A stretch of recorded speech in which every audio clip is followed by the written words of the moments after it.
राजकुमार, तो सऊदी अरब का दौरा, प्रधानमंत्री नरेंद्र मोदी का, इस दौरे से जुड़ी हुई क्या कुछ खास जानकारियां आपके पास और कितना ज्यादा अहम है ये दौरा? देखिए मनीषा, ये जो दौरा है प्रधानमंत्री नरेंद्र मोदी का सऊदी अरब का, ये 2 दिन का दौरा है। और इसकी अगर आधारशिला की बात करें तो हम अगर पूरे जब से प्रधानमंत्री नरेंद्र मोदी ने देश की कमान संभाली है तब से उनका ये दूसरा दौरा है।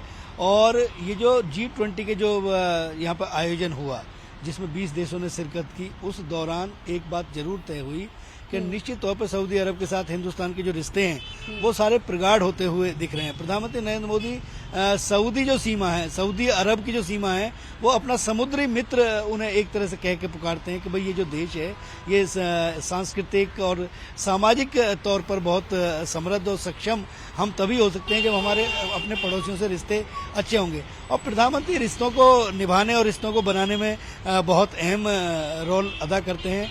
हम अगर उदाहरण कभी देना होता है मनीषा, तो कोरोना काल का देते हैं कि अपना पेट काट कर निश्चित तौर पर दूसरों का पेट भरना। जो हमारे पड़ोस में अगर हमारा कोई पड़ोसी है, अगर सामाजिक तौर पे कहें तो वो भी समृद्ध, सक्षम और सबल होना चाहिए। मेरे ख्याल से उसकी सबलता में ही हमारी सबलता होगी। और अगर पड़ोसी अगर सक्षम होगा तो निश्चित तौर पर वो अच्छे बुरे सब समय में काम आएगा। प्रधानमंत्री इस बात को अच्छी तरह समझते हैं। ये जो दौरा है, ये दौरा सामरिक, सामाजिक और सांस्कृतिक तौर के अलावा क्षेत्रीय सुरक्षा की दृष्टि से भी बहुत महत्वपूर्ण माना जा रहा है। क्योंकि जो वहाँ के जो प्रिंस हैं, हम अगर उन्हें प्रधानमंत्री कहें तो प्रिंस क्राउन जो है वहाँ के सलमान जो हैं वो बहुत बेहतर तरीके से एक आत्मीय मिलन प्रधानमंत्री नरेंद्र मोदी के साथ होता है।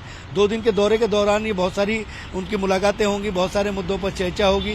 क्योंकि अंत समय तक ये जो एजेंडे होते हैं ये गोपनीय कई बार इसलिए भी रखे जाते हैं क्योंकि अंत समय में भी इसमें कई बार परिवर्तन होता है। विदेश मंत्रालय की एक विशेष टीम जो है पहले से वहाँ पर गई हुई है। उसके अलावा किन किन मुद्दों पर चर्चा होगी ये देखना बड़ा दिलचस्प होगा। लेकिन ये जो मुलाकात है, ये जो दौरा है, ये जो उनका भ्रमण का जो कार्यक्रम है, ये कार्यक्रम बहुत अहम इसलिए भी माना जाए क्योंकि देखिए अमेरिका के उपराष्ट्रपति इस समय हिंदुस्तान के अंदर है। कल उनकी मेजबानी की प्रधानमंत्री नरेंद्र मोदी ने अपने घर पे किस तरीके से उनके बच्चों के साथ एक आत्मीय जो मिलन होता है वो देने का प्रयास किया। और तमाम जो पूरी दुनिया है, दुनिया में सबसे सक्षम देश अमेरिका माना जाता है।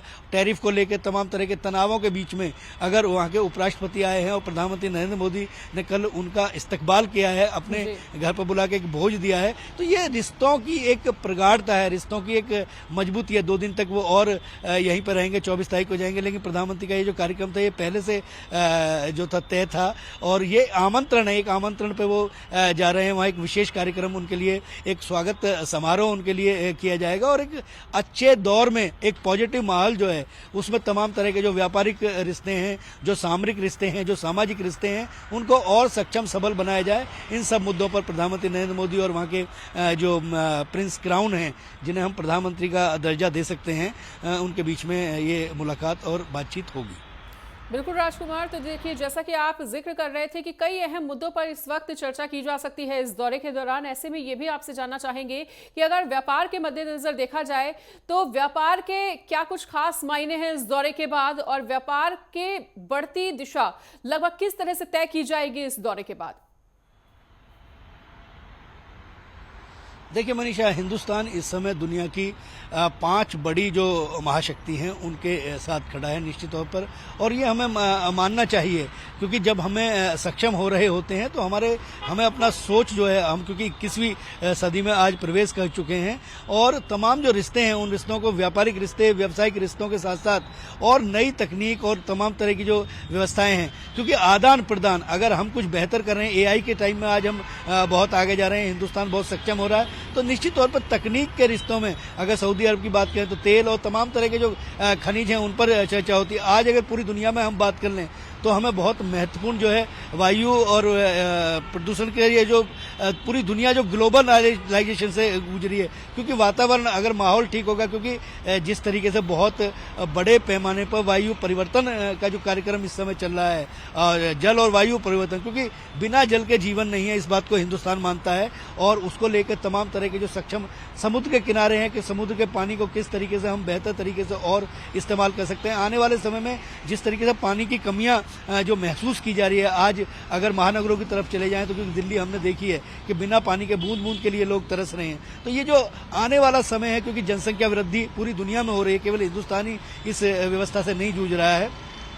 इसमें आने वाले समय में किस तरीके से हवा और पानी दो ऐसी चीजें हैं मनीषा कि इसकी हर व्यक्ति को आवश्यकता होती है। अंतिम पायदान पर बिना हवा और पानी के जीना या जीवन के बारे में सोचना शायद मुझे लगता है कि संभव नहीं होगा। तो ये तमाम जो व्यवस्थाएं हैं, इसको लेकर किस तरीके से वातावरण को और बेहतर किया जा सकता है, किस तरीके से और हम और सक्षम हो सकते हैं, क्योंकि ग्लोबलाइजेशन हो रहा है। केवल पैसा जो है वो समृद्धि का एक रास्ता नहीं हो सकता है। एक आर्थिक जो समृद्धि है उसको नहीं कह सकते। उसके साथ साथ अगर सामाजिक, सांस्कृतिक और तमाम जो पारिवारिक व्यवस्थाएं और तमाम जो वातावरण की व्यवस्था भी अगर हमारी मजबूत होगी, तभी हम सक्षम और सबल माने जाएंगे। क्योंकि पैसा जो है वो पैसा हमें संसाधन मुहैया कराने के लिए काफी होता है, लेकिन आप सोच के देखो अगर पानी नहीं है तो पैसे का क्या होगा। तो इस बात को लेकर तमाम जो वायु और जल परिवर्तन के जो कार्यक्रम चल रहे हैं उसको किस तरीके से और सबल बनाया जाए और वहां पे किस तरीके से और बेहतर चीजें की सकते हैं, हिंदुस्तान उसमें किस तरीके से बढ़ चढ़ के आगे कर सकता है।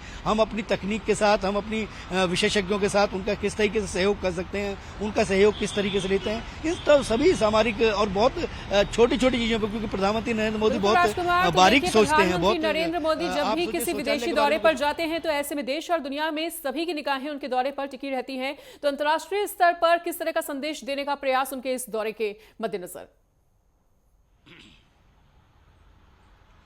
देखिए मनीषा, स्वाभाविक तौर पर आज हिंदुस्तान जो है वो महाशक्ति बनने की तरफ अग्रसर है और पिछले कुछ दिनों में जिस तरीके के हालात, परिस्थितियां हिंदुस्तान के साथ हुए हैं, उससे भी मुझे लगता है कि शायद अछूता नहीं रहा जा सकता अंतर्राष्ट्रीय स्तर पर। चाहे हम चीन की बात कर लें, चाहे हम अपने पड़ोसी देश पाकिस्तान की बात कर लें, हमेशा केवल तनाव में हिंदुस्तान को झोंकना उनकी जो है वो फितरत रहता है। अमेरिका ने जिस तरीके से टैरिफ लगाए, लेकिन मौखिक तौर पर उन्हें वापस लिया, अभी लिखित तौर पर कोई चीजें नहीं हुई हैं। तो ये सब तमाम जो चीजें हैं, क्योंकि नए रास्ते हमें खोजने पड़ेंगे। प्रधानमंत्री नरेंद्र मोदी का ये जो दौरा है, इस दौरे को हमें इस दिशा में भी देखना चाहिए कि यदि सक्षम देश हैं और वो सक्षम देश यदि अपनी मनमानी करेंगे तो स्वाभाविक तौर पे हम कुछ नए रास्ते अपनाएंगे। अगर हमें तेल की अगर आवश्यकता होगी तो हम सऊदी अरब से भी तेल ले सकते हैं, क्योंकि हम बाउंड नहीं है।